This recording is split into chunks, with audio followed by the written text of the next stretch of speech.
in terms of LCN facilities, so the LCN is a sort of virtual entity bringing people together from across London, King's College, UCL, and Imperial College.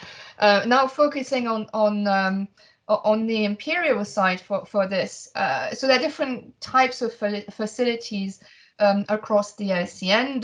Those that were acquired as part of the LCN being built up, and the Titan microscope that's shown here is one example. And then there are other facilities that were present before the LCN, but that are used to support LCN activities such as X-ray diffraction that Richard Sweeney will talk about. And then there are the facilities that have come on after the creation of the LCN, and that the LCN has supported in demonstrating a need across London as well, and so by engaging the community.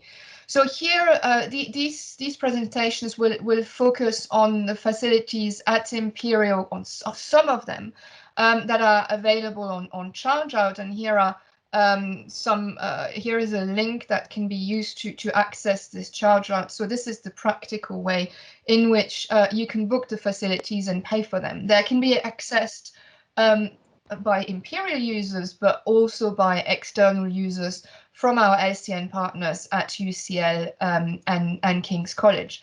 And please contact facilities managers if you get stuck. So today we focus on 5 facilities, but there are many others. And so the purpose of these spotlight talks will be to really identify those facilities that can be shared across the LCN community in a very easy way. So I'm hoping that this, the message is also that the facilities are available to UCL and King's College members, but that also means that the inverse is true too. So for our Imperial community, there is a whole host of facilities available at UCL and King's College, and here are some bullet points here that summarize generally the type of facilities that are available there. But there is on the left-hand side here, you see the London Nano website is still being refreshed, but it does contain a list of equipment that you can look through, that you can filter through from technique or institution as well. So you can search through that and find ways in which you can support your research. Okay, so we have a very packed schedule of 5 facilities on Spotlight today. So I will stop here and leave the floor to our speakers. We will leave questions to the end of the presentations if there is any time left. And as I said, feel free to get in touch if you've got any further questions as well. So I hope you enjoy these presentations, and thank you very much to all the research facilities managers in advance for giving those presentations. So let's start with Dr. Mahmoud Adakani on electron microscopy. Hello, everybody. Good afternoon. It's just past 12. Let me just share my screen with you if I can. Oh, no, that's interesting. Let me just see. I have to. Okay. Yeah. Do you see this page? Yeah, Mahmoud. Yep. Okay, let me just and say, what about now? Okay. Do you see everybody this Yes. slide? Oh, fantastic. Oh, well, this is the first time I'm doing this presentation online, and I would like to appreciate all the leading academics that through a number of years supporting the electron microscopy facility by providing and helping finding money to keep our facility up to date. So we do have a modern facility now, and we try to keep this facility as up to date as possible, and it will going to continue. As Sandrine mentioned, is open to college, Imperial College, and other collaborators. The facility was part of materials department, but now is central facilities. So we do support industry as well, but the return is not very quick because the priority is our students and researchers that we have and we collaborate with. Now, just go through some of the facility that we have. The picture that you see is atrium of the microscopy suite. It's not always tidy like that because we get, parts for a replacement and so on. So always we got bits and pieces in the corridor. We do have 3 transmission electron microscope. One Titan, which can operate at 300 kilovolts. It is FEG STEM. I'll go to the pages later on and explain one by one a little bit about what we can do with this microscope. And then we have 2 joule microscope. One of them is FEG and the other one is Lab 6, 80 and 200 kilowatt operations that we have. 2 field imaging gun, LCN, Sigma 300, Leo 25. This is the oldest microscope that we have. I think it's about 15 years old. But it still is a very, very valuable microscope to us. We can do a lot of high resolution microscopy. These are all Zeiss microscope. And then we have 2 FEG SEM. Auriga is a Zeiss, and Helios is Thermo Fisher nowadays. It used to be FEI. We have 1 FEG eSIMS. This is our environmental SEM, which is called Quanta by FEI or Thermo Fisher. We have Raman spectroscopy as well that we can use. And then we have 2 little SEMs. These are a standard Lab 6 filament that we use for training purposes or for undergraduate, or even some of our PhD students can use. And then we got a range of ancillary equipment that attach to these microscopes. So a couple of images from our Titan. This microscope was initially bought to give us very high resolution chemical analysis capability. And then we wanted to use it for electronic materials. But nevertheless, it can be used for other materials, provided that the sample is the correct samples.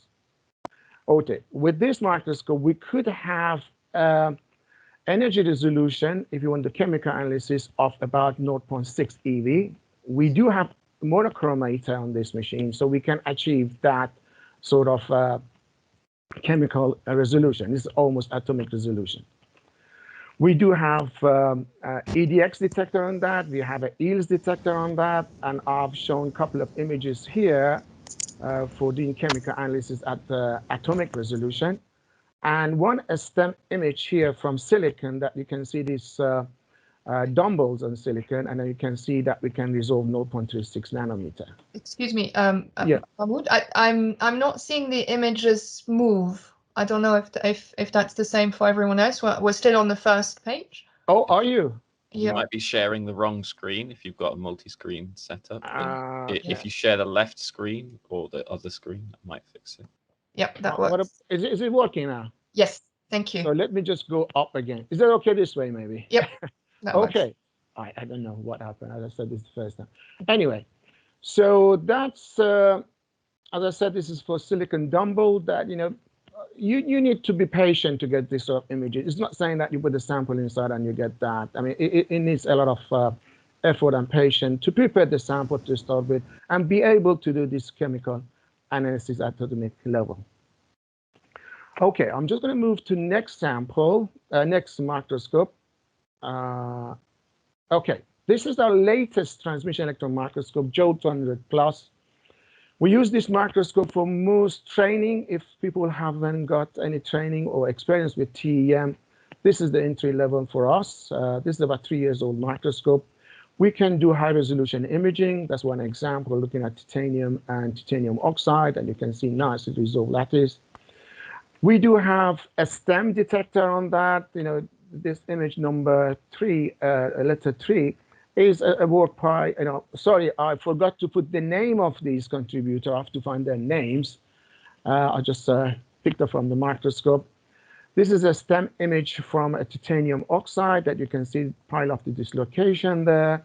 And you got the core cell structures for some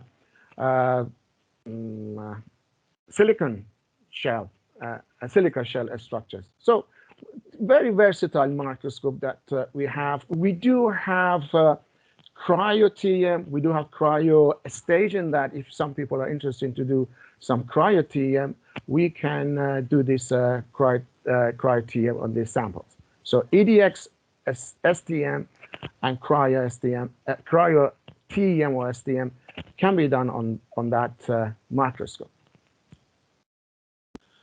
Our next microscope is Joe 200 F8200 kilowatt STEM. The filament is FEG, so the resolution is much better. We can do many work as we could do on FX2 2000 plus. Plus, we have a better resolution here. On this microscope, we have GATAN system for doing EELS and HARAF. These are high-angle dark field images. And at the same time, we could do EDX analysis. The example which I'll show you here is doing a mapping on a sample that has got multi-component. I'm showing just silicon and oxygen here. So it's very versatile microscope to do EELS, to do EDX, and to do high-resolution imaging. The operation of this machine is very, very similar to 2000 plus. Is a slightly older microscope, and the software is slightly different. But once people get trained on 2000 plus, it is very straightforward for the users to be able to use this microscope. Okay, so now I'm going to our SEMs. First is showing our oldest microscope size that we could resolve the particles about 5 to 10 nanometer here. This is a nickel super alloy that we are interested to look at the gamma prime particles. This machine is equipped with the EDX detector by AXO instrument. We can have X-ray map of the chemical analysis of the samples here. And also this microscope is heavily used for studying the of films, fibers on substrate for solar cells and other experiments. So it's heavily used, this particular machine, for high resolution imaging. It's got very low probe current that help to get surface electron, and then it will help to get a good resolution. Our ESAM is Quanta. We do have Raman attached to this microscope. The Raman can be used separately or can be in conjunction with our Quanta SEM. We do have chemical analysis EDX and EBSD by Bruker. And there are a number of test kits that we could add to the stage, doing some high temperature testing, doing mechanical testing, as well as doing cryo testing. So it's again, it's a research machine that we can call this machine. It's a lot of attachment that we could add and make a very useful tool. And again, a couple of examples of high resolution EBSD that we can see the distribution of a strain around the nano indenter. And then this is a nano indenter that we can attach to this microscope and basically compress these nano features and measure the elastic property of this sample. Oops. Okay. And this is our missed anything? No. This is our Zeiss FIP SEM. This is a field emission FEG SEM. Very useful tool to do imaging as well as the other SEM. Plus, we got a FIP attachment here. We can do a slice and view, and we can reconstruct by a specific software that we have in our EM suite to reconstruct the 3D view of the samples. Also, this microscope has got very good in-lens detector. This is, we call it selective energy select detector, that you can look at very fine details in biological samples. The example that you see here is growth of cells on some nanoneedles, and our researchers are interested to slice these stem cell and look the interactions between these needles and the cell itself. Okay, so again, this machine has got a very, very good resolution in terms of imaging with the second electron image, backscatter electron image.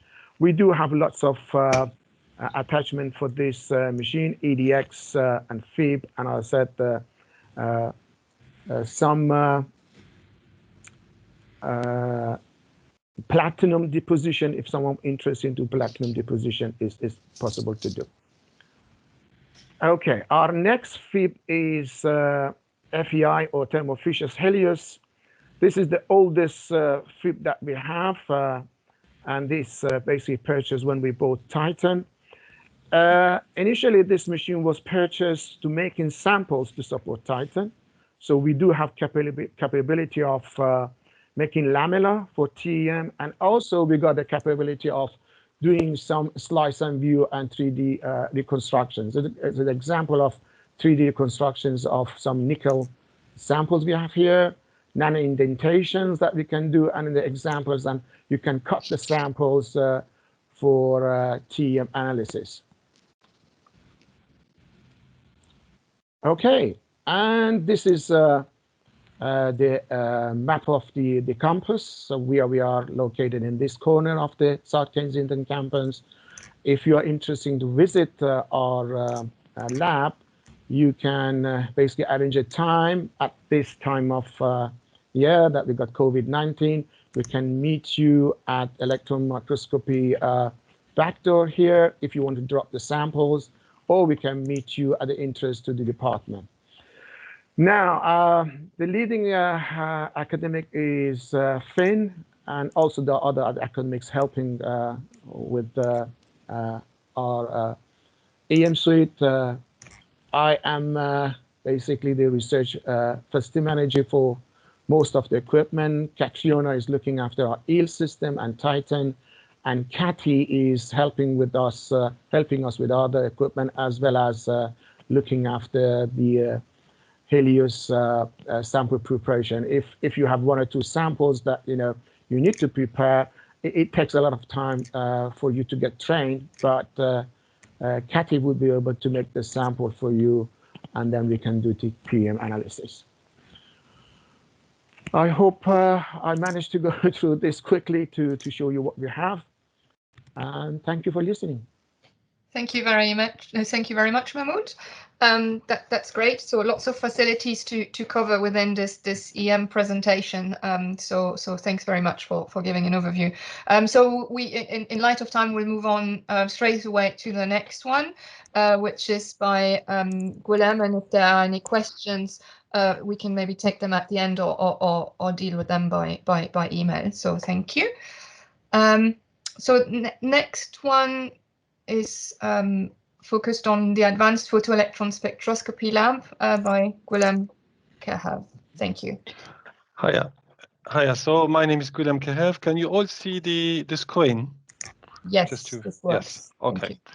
So it will be a shorter presentation than the electron microscopy one, because the APSL lab is new, is about 6 years old, and we have a lot less instruments.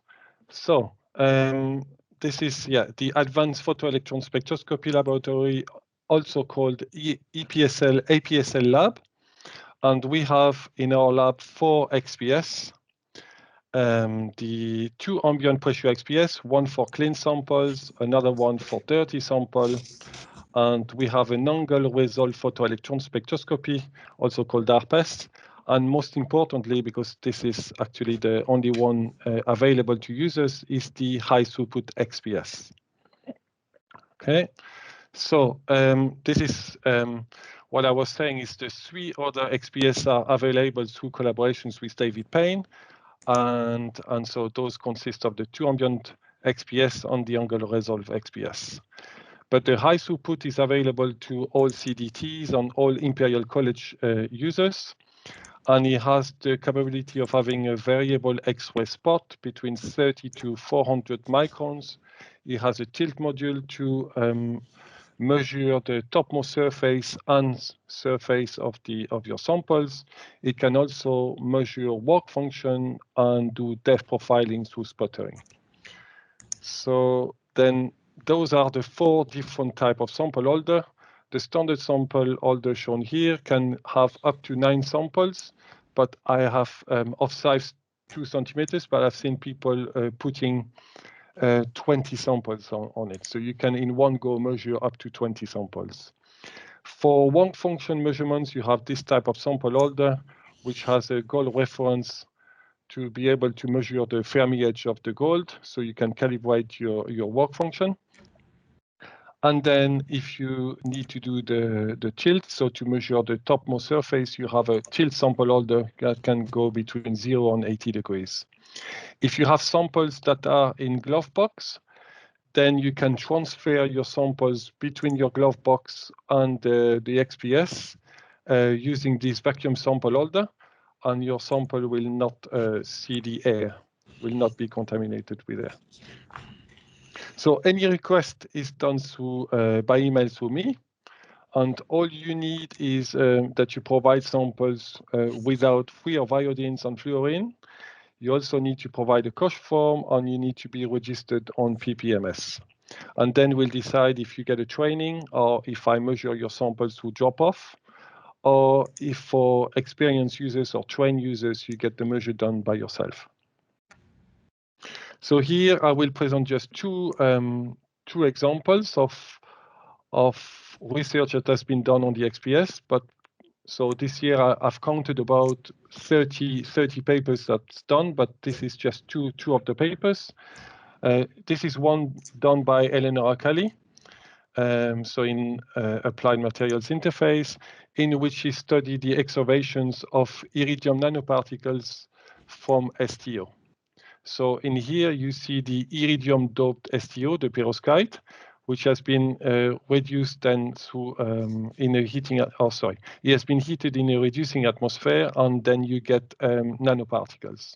And on the right side here, you see the iridium 4F core level, in which in the STO you see a titanium 3 aspects, but then when you doped your STO, you see iridium 3+, and after reduction through heat, you see the formations of metallic iridium that increase with increasing heating. Okay, and this was the proof of having metallic nanoparticles on top of the surface. Another paper, which has been published by Pina in Nanoscale Advance, and this was to do some Ceria nanoparticles which were functionalized by fulleropyrrolidine, also called Si-FULP. And what they've done is they've used the polycondensation process, and those were functionalized. The Ceria nanoparticles were functionalized, and XPS was used to prove this functionalization. Our measure cerium 3D that you see here. This is the on the left side. This is the non-functionalized cerium nanoparticles, and you can see 10 peaks, some in red corresponding to the cerium 3+, and some in gray to the cerium 4+. And once you functionalize, you see an increase of the cerium 3+. So this was a proof that that you have functionalized the cerium nanoparticles. Okay. That is it for me. So I'm not sure how to stop the screen sharing. Thank you very much, Gwilym, for providing those great examples of XPS and giving the procedure. So we'll move swiftly on to clean room and Nanofarm lab that is now based in physics, and David Mack is presenting this now. Hey, thank you for inviting me to give a quick introduction to the facilities in EXS. which is a group in the physics department at Imperial College London. So I work there as a technician. And let me just try and share my desktop. And I'd like to give you just a really brief intro into the kind of work that we're doing there and the facilities that we have available. Can you see my screen? Yes, this works. Thank you. Yes, fabulous. Okay, so so I'm going to take you through two laboratories that we have there. One is the Nano Fabrication Laboratory, and one is the Experimental Solid State Clean Room. And just have a look at the equipment in there and what's available and what kind of work we're doing there. So this is the first. We'll look at the Nano Fabrication Laboratory, and this is obviously a laboratory focused on fabricating plasmonic and nano antenna for our research there, and the main workhorses in there are two Wraith E-line systems. One is in fact eventually going to head to materials, and so we'll be on the White City campus, but currently it's being housed inside our laboratory. So both of these systems work from 5 to 30 kilovolts, and they can achieve and via electron doing electron beam lithography, they can achieve feature sizes of around 20 nanometers and gap sizes of around 10 nanometers for the designs of antenna that we're making.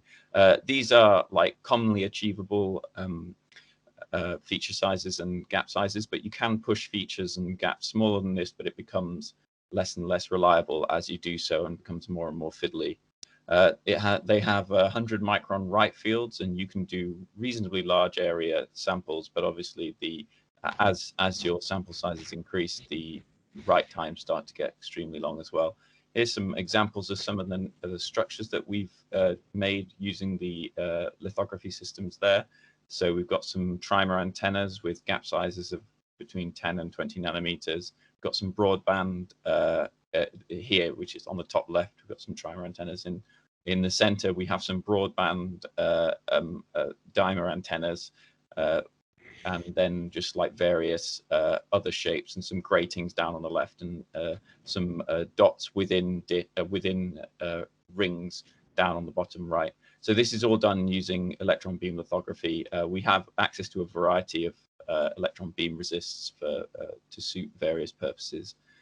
And then here's an example of these are slightly larger area structures. So these are nanomagnetic structures. So we pattern them using electron beam lithography, and then the material, which is, in this case, it's a permalloy, is deposited afterwards. And then you get these large lattice structures, which are used to make artificial spin ices in our magnetic part of the experimental solid state group. So another patterning technique available to us in the nanofabrication lab is a direct optical lithography system. So this is basically a confocal microscope setup that uses multiphoton absorption to give confinement within photoresists, which allows you to write in 3 dimensions inside a photopolymer, which means you can make, instead of as electron beam lithography is a layer by layer process, so everything's in 2-dimensional layers. You make one layer, and then if you want another layer on top of that, you have to design that and then do it in steps. This you can write continuously and in all directions. It can also do 2D photolithography without a mask, which is quite useful if we're intending to do something once or twice and we don't want to send off for the cost of a mask for conventional photolithography. So here's an example of some of the structures that you can make with this system. It has a sort of a resolution limit of around 250 nanometers. So it's called a nanoscribe. The naming may be slightly spurious, but 250 nanometers is reasonably good. So we've used it to make things like these photonic cages. So these are photonic cages supported on blocks. And this is written in the photopolymer. But you can also then metallize these structures if you need to. And this is a paper by Stefan Meyer's group on these on these photonic cages. But you can also make things like photonic crystals over here on the right. And here's some more examples of stuff that is possible to make with this nanoscribe, a 3D printing system. These microfluidic, we do make also microfluidic nozzles with this printing system as well. But you can also make like pharmaceutical, like needles and MEMS systems as well. This is a quick example of something that we've recently put together with it. These are just some basic waveguides that stand out from the substrate in a three-dimensional manner, such that you can couple with a standard optical microscope into these waveguides to like move light around a circuit. So this is something we've been looking at. But also we commonly make things like these 2D. This is an example on the right of 2D photolithography, and we've this is something that we make commonly. So this is like a connector, so a connector pad to connect small scale electronic structures within this square to large scale electronic structures outside. Inside the Nanofab lab as well, we also have Pvd systems, some physical vapor deposition systems. So we have thermal evaporation and sputtering with the angstrom system. We have the metal box, which is a converted Auto 306 Edwards evaporator that we use to do magnetic materials, and we also have a sputterer to do contacts and things like that. We have a small processing center in there for doing liftoffs and solution processing, and we also have an oxygen plasma asher. And then we have some microscopes and a microscope and an ellipsometry system in there. So this is kind of a lab that we've designed around nanofabrication for us to achieve that. We also have a tilting three-dimensional stage to look for in our SEM, so we can take angle, we can look at the sides of our materials. And then onto the clean room. It's an ISO plastics clean room that we have there as well. This is a separate facility, but I also manage that one as well. We have a collection of wet benches and various things to do, again, nanofabrication focused work. We have a photolithography system in there, which is the main patterning system. So it's just a mercury lamp, and it has hard and soft contact modes, and it can do up to 4-inch wave sizes. And we regularly get down to micron resolutions with it. It's not the newest photolithography system, but it does work, and we do regularly get some nice work out of it.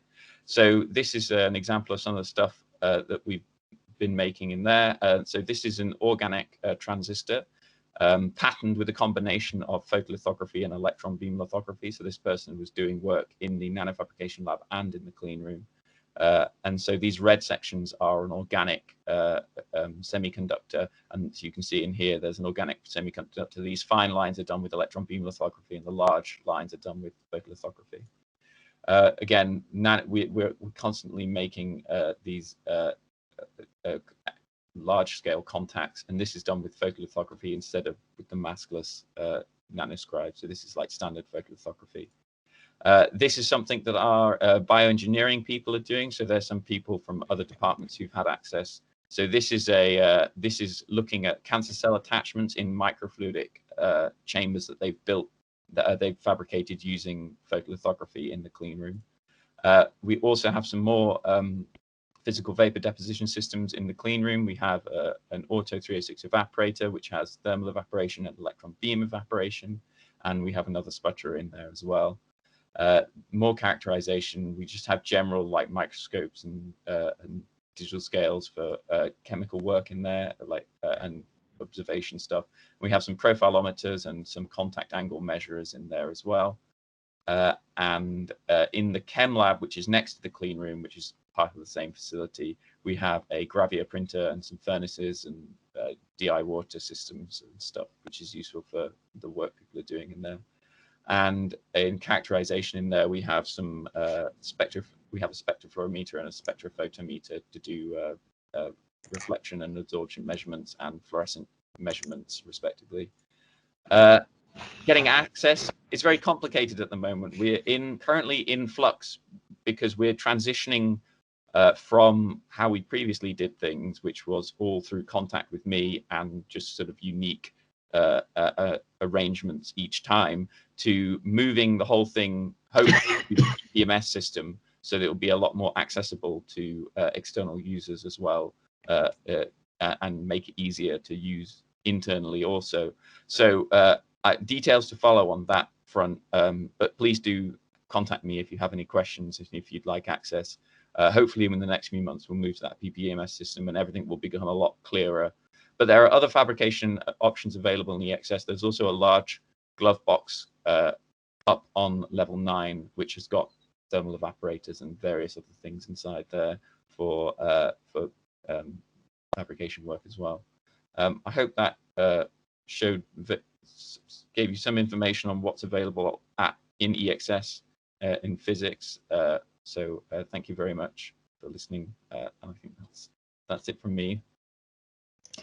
Thank you very much, David. That's great. That's great tools for nanotechnology and nanoscience. Wonderful. So now we move on to thin film technology. So I think a bit of overlap as well with the Nanofarm lab, but a different angle too. So so Peter Petrov will be giving the next talk, and I see he's getting ready. Yes. So I'm sharing my screen now. Can you see it? Yes. Yes. Thank you. Let's switch on the pointer. So hello everyone, I am Peter Petrov. I run the thin film technology laboratory in the Department of Materials. So my presentation will be very short. So our lab was established in 2001, and since 2007 it's located in the Department of Materials. So it's a founding member of LCN. And since recently, we are also part of Atom to Devices team of St. Henry Royce Institute. So, and in the lab, we provide Imperial College and all LCN partners, as well as other academic and industrial partners with facilities for thin film depositions, device patterning, and electrical characterization. So in our lab, we have a lot of equipment. I'm not going to discuss any of our systems just for interest of time, but just so here is the list of all our deposition systems. So we have pulse laser deposition systems, we have magnetron sputters, we have E-beam evaporators. So we have CVD systems. So we have almost everything which you can dream for depositing thin films. Also, we have facilities for thin film patterning, and which includes 2 mask aligners, reactive igniters, wide beam annealing systems, and we have also facilities for electrical measurements. So it's not excessive, but it's more than enough. So we have cryo and room temperature probe stations. We have profilers. We have optical film thickness measurement system, and also a lot of electrical testing equipment. The access to all our equipment is via PPMS. So I believe all this presentation will be available. Clickable link to the instructions how to get enrolled to the TFT lab user list, or if this link doesn't work, there is a link which you copy paste. But if you wish, always email or call me. I'll be always happy to help.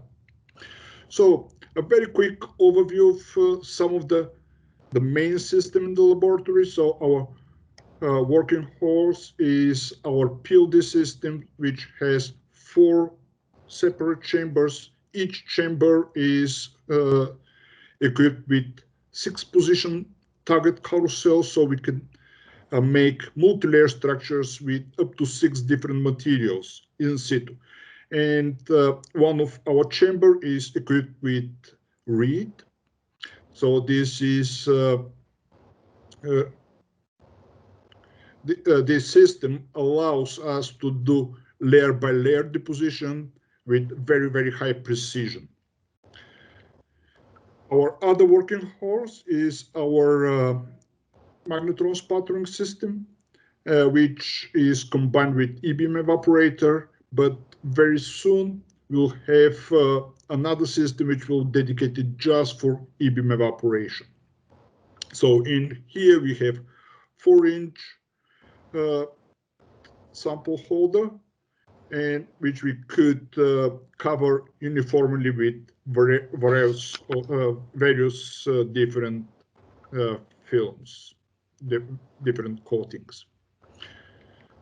In our yellow room, we have 2 mask aligners, which allow us to make, which are combined, which are complemented with reactive ion etching and ion milling system. Now we're in process of purchasing 2 more ion milling system, and one is inductively coupled plasma. It's inductively coupled plasma reactive ion etcher. The other is ion milling system with reactive ion etching sources and chemical etching abilities. And here we could achieve easily micron resolution and micron and submicron resolution down to few nanometers. As I said, we have room temperature and cryo prop station, and which covered the temperature range from liquid nitrogen up to 200-250 Celsius. Also, the unique part of our cryoprop station is the ability to apply perpendicular and horizontal magnetic field in situ with strain up to 0.15 Tesla. And this allows us to do various types of measurement. And just to wrap up, if you wish to get access to the Film Technology Laboratory, please email me or just follow these links, and you'll find the detailed instruction how to become a TFT Lab user. And before I finish, I like to thank the people who helped me running this lab. Dr. Binzu, soon to be Dr. Ryan Bauer, Andrei Barinov, Sami Ramadan, and the PhD students and other PhD students from my group, Jaubo, Mohammed, and Yushuan. So at this point, I will stop and thank you for your attention. And if you have any questions, please ask me now or at the end of this event. Thank you very much, Peter. That's great, and great to see all the insane growth there, and to make all our wishes come true. Excellent, thank you. And final presentation is by Richard Sweeney on X-ray diffraction. Okay. Can you see my screen? Richard, you're echoing, so I'm not sure what's going on.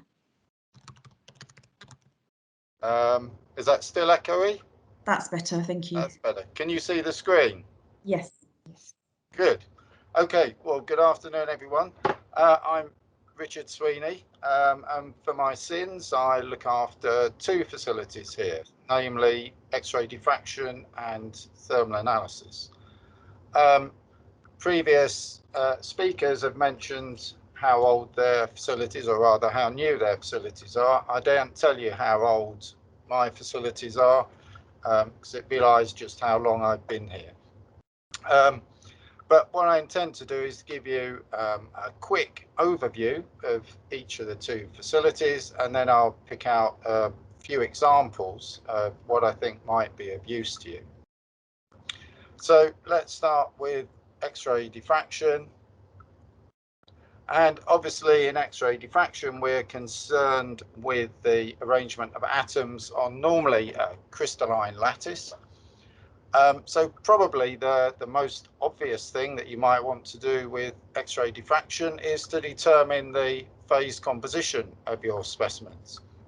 So you might want to know what your precursors are, or have you synthesized the right material. But X-ray diffraction is going to be the technique that's going to tell you exactly what phase or compound you happen to have to start with. And that is normally achieved with reference to a standard database. So we use a fingerprint type method to identify the phases present. That will work in crystalline materials. But an even easier thing that you can do is just determine whether you have an amorphous material or a crystalline material. That couldn't really be much easier. You don't have to do any analysis. You just look at your output. And if you get a broad amorphous halo, then it's amorphous. If you get sharp peaks, then it's crystalline. A combination of the two, then you will have two phases present, one crystalline and one amorphous. But then there's that grey area between amorphous and crystalline, where the crystallite size is getting smaller and smaller. And X-ray diffraction proves a really easy, quick, clean method to get an estimate of crystallite size by looking at the line broadening. So when you have crystalline peaks, they're going to be nice and sharp, but as the crystallite size gets smaller and going to broaden, and when you're down to about 100 nanometers, you will see that broadening start to occur. And then as the size goes down to probably 50 nanometers, you can probably get an estimate of the crystallite size. There you can do a calculation based on half width. But when your crystallites are down in the, say, 10 nanometer range, 1 to 10 nanometers, it's a brilliant technique. It's very sensitive, and it's very quick and easy to get an estimate of your crystallite size. You do need to remember that it's crystallite size that you're measuring here and not particle size. Often they're the same, but not necessarily. And it will measure your crystallite size in a specific crystallographic direction. So I would guess that those three are probably the ones that initially you might be more interested in. These other techniques that are offered are generally for solid specimens, and you probably aren't too interested in epitaxy or stress. But it's worth mentioning that those things are also possible.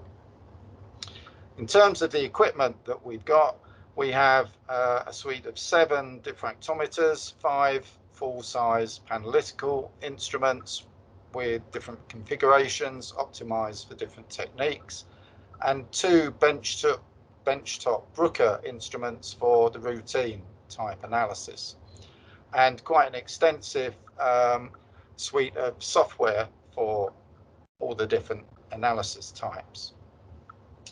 In terms of access, always an initial discussion with me. We need to discuss the feasibility and, very importantly, the safety aspects of your samples. Although you're dealing with X-rays, the hazard due to X-rays is completely mitigated by the control measures that we have in place. And the biggest risk, the risk to safety, comes either from the user themselves or normally from the user's samples. So it's your samples that provides the risk. And I have to mention that in both the X-ray and the thermal lab, there is a ban on bringing in any loose nano powders. So they are not geared up to have loose nanopowders about. So part of our discussion must be to work out how we're going to fix your sample so that it doesn't become airborne. And that may be that you mount your samples in your lab and then contain them and transport them down to the X and back again. It may be that we glue your samples onto a substrate or mix them with something like Vaseline or whatever. We have to come up with a method that enables us to fix your sample so it doesn't become airborne. Of course, if it's a solid, that's not a problem. It's really the powders. So it's very important that we have that safety discussion. And then as you're working with X-rays, there are some statutory requirements. You need to register as an X-ray worker, and you need to complete some online safety modules. And then once you've done that, then you can apply for task-specific training. So now here are what these things look like, and there's a lot on here. So let's just zoom in on something. These, for those who haven't seen them, these are what X-ray diffractometers look like. This is a benchtop module, which would be about 1/2 to 3/4 of a meter cube. We have the full, which are more like 1.5 to 2 meters cube. So these are big instruments. And when I mentioned earlier phase identification, this would be typical of a crystalline material, giving you these nice sharp peaks, and we will compare that with our ICDD database, and then you will get a definitive identification of the phases present, and in this case a mixture of phases. In terms of crystallinity that I mentioned, see how sharp these peaks are. Once they start broadening, then you know that you have a small crystallite size, and as I said, once you've got really below 50 nanometers, then you're able to calculate it from the half widths. Residual stress is probably not something that you'll be too interested in. These are for epitaxial thin films, where we can do reflectometry and reciprocal space maps. Here we can produce pole figures where we're looking at preferred orientation. Again, this will be in solid materials, so if you have films. And what may well be of interest to you is in situ methods. So we have a high temperature diffractometer that will enable us to do measurements at elevated temperatures and controlled atmospheres. So temperature is increasing as we go up here, and you can see that we start off with one diffraction pattern indicating a particular phase, and then we, at a certain temperature, we see an obvious phase change. And you could do this either dynamically by changing the temperature, or isothermally as a function of or you could even change the atmosphere again as a function of time. Something that may be of interest to you, which is not exactly diffraction, but is, as its name implies, scattering. So SAC, small angle scattering, utilizes the region that we normally discard. When we're doing wide angle XRD, we probably only go down to a minimum angle of 5 degrees, 2 theta. But when you're doing SACs, you're looking at that region between about 0.1 degrees and 5 degrees. And we're getting a different sort of information. We're getting structural information on the nanoscale here. And it is possible in this case to get full size distributions rather than crystallite size distributions. And with the right modeling, you can even get information about shape of them. Now, SACS instruments are normally dedicated instruments, and they're quite large instruments. And this is quite a novel method, because this is a relatively small attachment that goes on a normal diffractometer. And so it is possible that we can't quite as good results as you might do with a dedicated instrument, but nonetheless it works quite well. It does seem to work better when you've got good density contrast, and it's not particularly wonderful with CNTs. It depends what information you're looking for, but there's been mixed results on CNTs. Here's some examples of some more in situ experiments, and you can see here I've done multiple scans, and there's an obvious phase change here. We can see the shifting peak position as the lattice parameter changes as a function of temperature. We can do heating and cooling, and you can see that there's another phase change on the way down, which forms a different phase to that we started. That data set there took about 5 days to collect that data.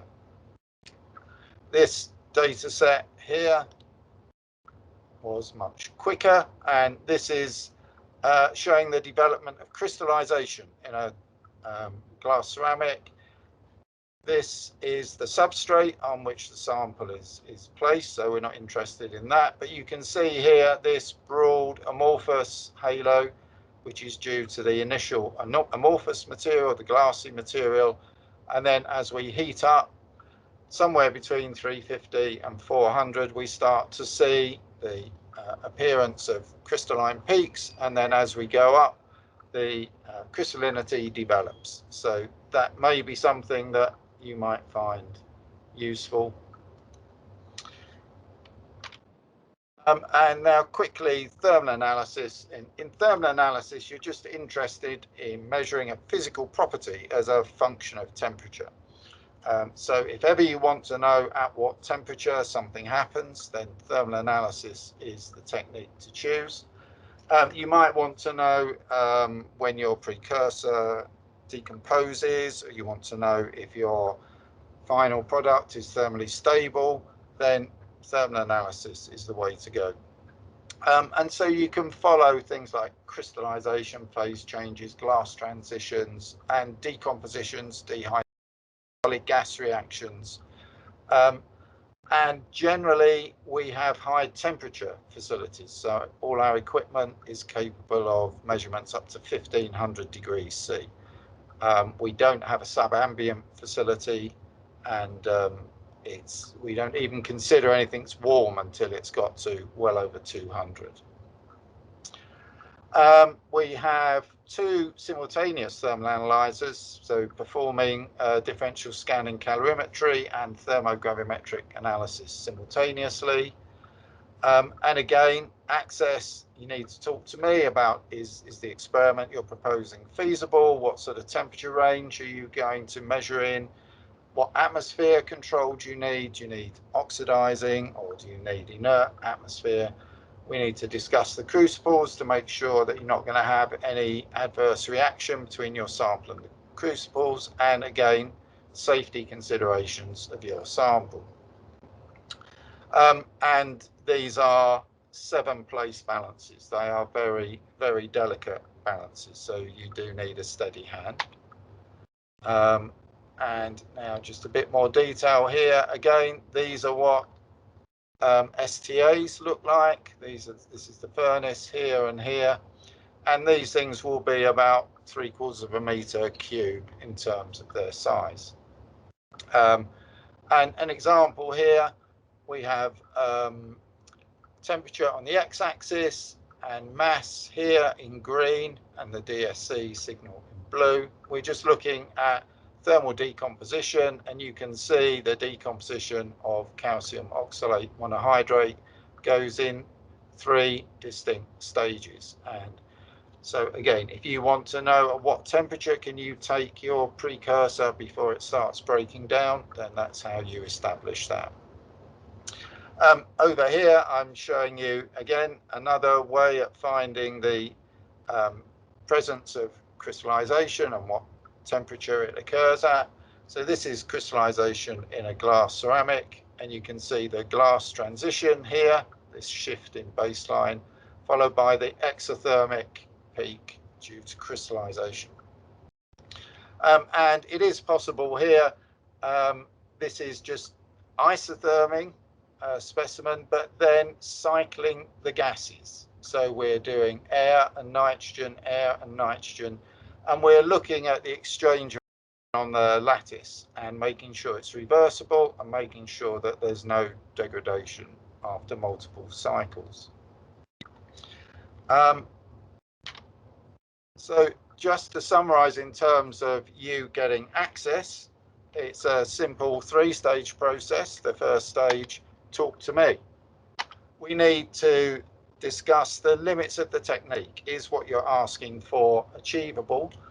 Is your sample in the right size range? Is it the right particle size?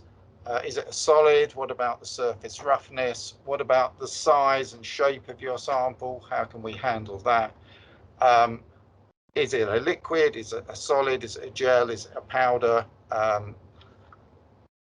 Most things we can handle, but not gases. Don't turn up to me with a gas. That's not going to work.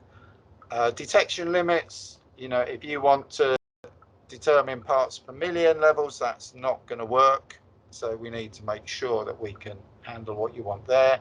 And again, very important, the safety issues of your samples. The second stage, talk to me some more. We need to discuss what training you need. If it's for XRD, then you've got to fulfill the statutory requirements first, and that you do through me. Once you tell me you want to do XRD, I will handle all that and guide you through that process. And then you'll do basic training first so that you can do the routine techniques and instruments. But then you go on to multi-stage training for the more involved techniques. And some of the techniques you'll need to develop some handling skills, such as for the microbalances on the thermal equipment, or maybe capillaries for the sacs.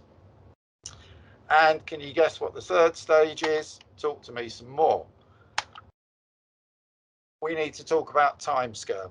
And I need to manage your expectations. So to go from 0, I've never used an X-ray diffractometer before, to being able to do in situ methods is not necessarily a quick process in the best of times. But obviously with the COVID situation, some of our time frames will be extended. But again, talk to me and we'll discuss all those things. So I guess not to labour the point, but my general message is talk to me. Okay, thank you very much. Wonderful. So talk to Richard if you want to do any X-ray diffraction. I'm afraid we have run out of time. Although I must say I'm very impressed that we managed to get quite as much information in this hour. If you have any burning questions, feel free to ask, or otherwise get in touch directly with the facilities managers or me. So thank you so much to everyone who presented today. I think it's been really useful, both in terms of the science and the practical aspects. And we will continue on these presentations next year. The presentations will include spin lab and surface analysis, amongst others, but you will be informed in due time, and hopefully will be able to join as well. Thank you very much, and see you next time for the next LCN seminar, or in various facilities labs. So thank you very much.